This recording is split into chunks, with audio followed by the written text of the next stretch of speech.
I had always believed that fairness and hard work mattered in life. That if you did the right things, people would notice. But the day my parents gave their home as a wedding gift to my sister, despite the fact that I had been paying their mortgage for years, shattered that belief entirely. It started as a sunny Saturday afternoon. I had just returned from work, exhausted but looking forward to a quiet weekend. When I entered the living room, my parents and sister were unusually cheerful. There were champagne glasses, ribbons, and the faint scent of flowers in the air. "David! Come. Sit," my mother said, waving me over. "We have some exciting news." I frowned, setting my bag down. "What's going on?" My father smiled, but there was a certain pride in his expression that immediately set off alarm bells. "We've decided to give our home to your sister as a wedding gift. She and Mark will be moving in as soon as possible." For a moment, I couldn't speak. I blinked, hoping I had misheard. "Wait, what?" "You heard me," my father said. "It's your sister's wedding.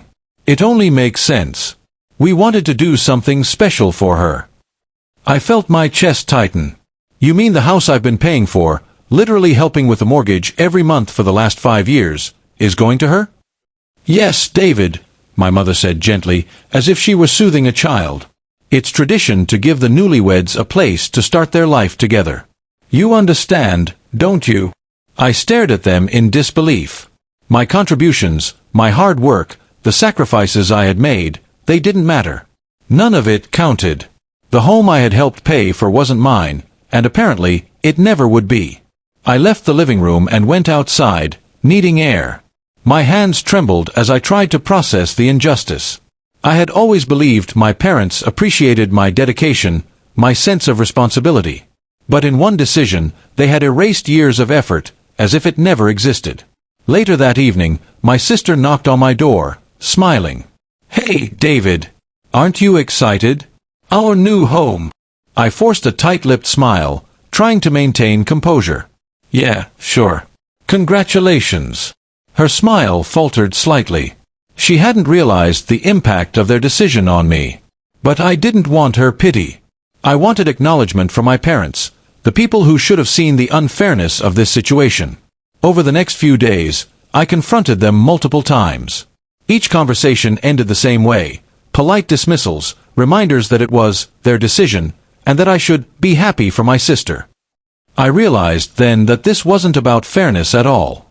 It was about perception, appearances, and favoritism. My years of dedication, the financial strain I had endured to help the family, were invisible in their eyes. My sister, on the other hand, had married someone wealthy, charismatic, and impressive, making her the perfect recipient in their minds.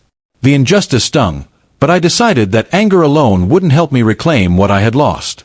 I began researching legal avenues, exploring whether my contributions to the mortgage could grant me any claim. I consulted with financial advisors, gathered records, and reviewed the house's documentation.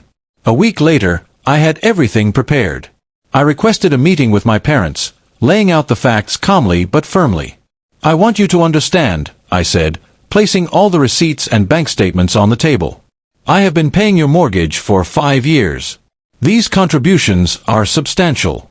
The home should not just be gifted to someone else without acknowledgement of what I've put in." My parents exchanged nervous glances. My father cleared his throat. "David, we didn't think of it that way. We were doing something for your sister." "I understand that," I said, keeping my voice steady.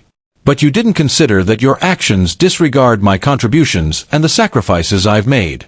This isn't just about the money, it's about recognition, fairness, and respect." For the first time, I saw hesitation in their expressions. My mother sighed. We thought we were doing the right thing. Maybe we underestimated how it would affect you." I nodded. "It's not too late to make it right. You can acknowledge my contributions, adjust the gifting process, and ensure I'm not left feeling erased in my own family home." It wasn't immediate, but eventually, my parents agreed to formalize an arrangement. My name was added to the title as a co-owner, and while my sister and her husband would live there, I would have legal recognition of my contributions. They also agreed to compensate me for the years I had been paying the mortgage, giving me a sense of closure and fairness. It wasn't the ideal scenario I had hoped for, a clean slate where my hard work was fully acknowledged, but it was a start. I realized then that life doesn't always deliver justice immediately. Sometimes, you have to fight for it calmly, strategically, and with patience. Looking back, that experience taught me a lot about family, fairness, and self-respect. I learned that contributions and effort are meaningful only when we advocate for ourselves. I also realized that favoritism, even from loved ones, doesn't diminish our worth, it only tests our resolve. I still love my family, but I know now that I must stand firm for myself, even in situations where emotions are high and loyalties are expected. Because fairness doesn't always come naturally, but it can be claimed if you have the courage to ask for it.